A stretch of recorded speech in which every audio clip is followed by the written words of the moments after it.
Good morning, everybody. Hope you're doing well. Just waiting for a couple of people to join us. We've got lots to talk about. And to recap, the First Alert Safety Desk, some of the stories that we were covering this morning on Action 2 News this morning. And you can see a few of them that I want to chat with you guys about this morning on this Friday, including the Sheboygan cyber attack for ransom story. That was a big one this week.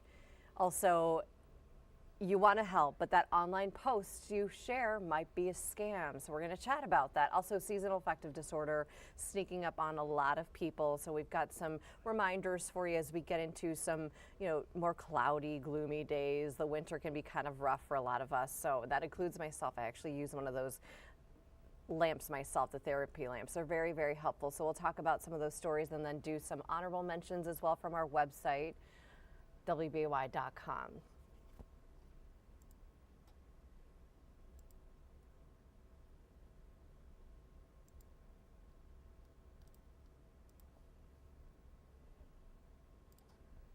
So I think we will start there with that Sheboygan story. I was trying to see if there was an update on their Facebook page. It doesn't look like it, but we'll walk through some of those details here on your screen if you want to take a look.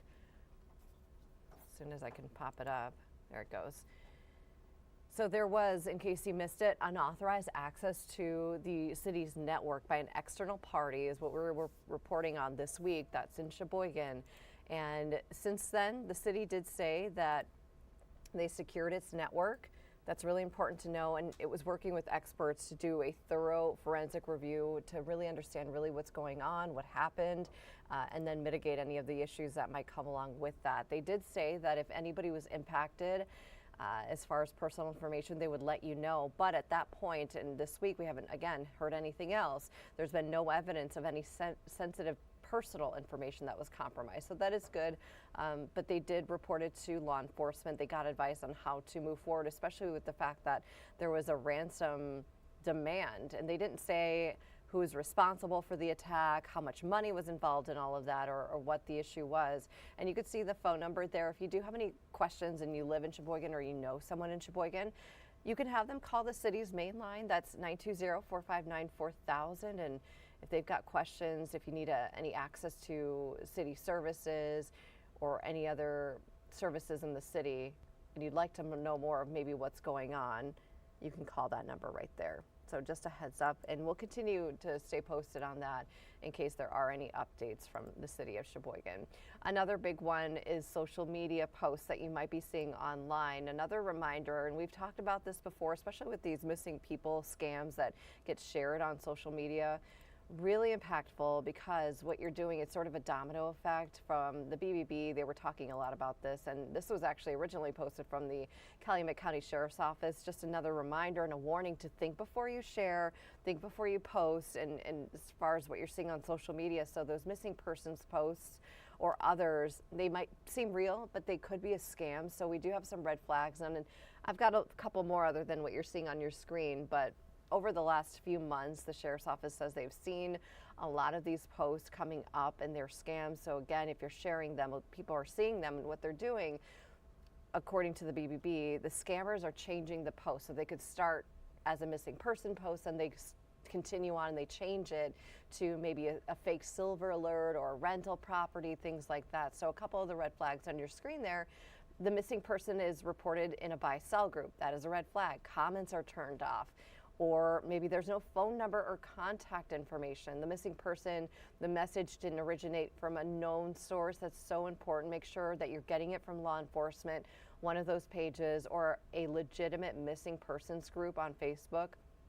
And if the post mentions a silver alert, but it's not for an older adult, that is a red flag. So there's Facebook pages out there devoted to helping missing people. Wisconsin Missing Persons, Wisconsin Department of Justice Silver Alert page is a really good one too, and you can follow along. Those are the legitimate pages. But again, if you're not sure, we say this all the time, police are really, really knowledgeable on all of this these days. You can call them, their non-emergency line, ask them to see if what you're seeing is a scam, and then that way they can maybe alert me, one of us, so that we can share it with the rest of the community and it doesn't continue to get shared. But look for those red flags first and foremost. And if you're just joining us, Make sure you say hello in the comments. We're just recapping some of the bigger First Alert Safety Desk stories that we were covering on Action 2 News this morning, this week. We talked about the Sheboygan cyberware scam and then those online posts. Another one from this morning, another big talker, I should say, is this one right here. This is about, I didn't put the title at the very top, but this is about seasonal affective disorder. And it is that time of year, you know, we've got mood changes and it can really impact how you feel, how you think, how you act, all of that. So we were talking about some of those signs and symptoms of SAD or seasonal affective disorder. We've got that lack of sunshine impacting your serotonin, things like that. You know, darker, shorter days, temperatures are getting colder, all of that. Those are factors. And then you could end up feeling sad in lots of ways, maybe fatigue, loss of interest, fluctuating appetite. Those are some of the symptoms. And then doctors say, as far as some solutions, you can definitely maintain a daily healthy routine. That should help a lot. Going to bed around the same time, for example, getting up around the same time, monitoring your diet if you can, you know, potential alcohol or other substance usage, doing some exercise, and making sure that you're staying connected with other people. And maybe even engaging in some creative outlets, especially as we get through some of the harder months here in Wisconsin.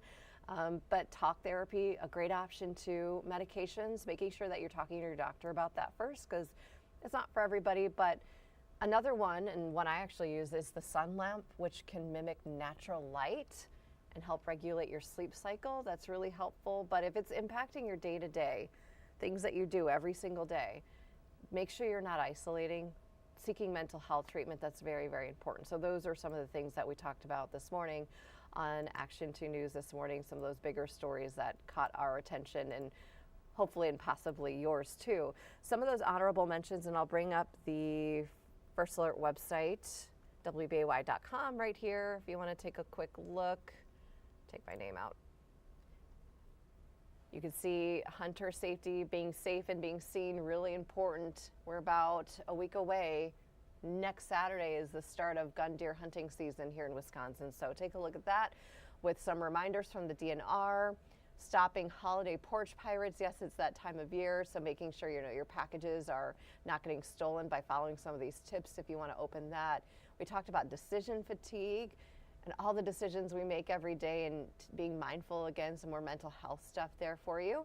And then a couple of other stories, that loophole story about vaping. We talk a lot about vaping and young people. So if you want to take a look some of those honorable mentions from the First Alert Safety Desk this week, some of those bigger stories that we chatted about. But just wanting to get on and recap some of those stories that we covered and check in with all of you. Of course, we do this every Friday just to get a recap of some of those stories and chat with you, and do this digitally from the First Alert Digital News Desk. But really, things have been quiet other than that this morning. Just wanting to pop myself back up here eventually. There we go. Other than that, we've got the Action 2 News Mid-Morning Show coming up at 9 a.m. We'll check in with Keith. Weather, Maria's got traffic this morning, so we'll be back on the air at that time. But other than that, hope you all have a great weekend. See you next time.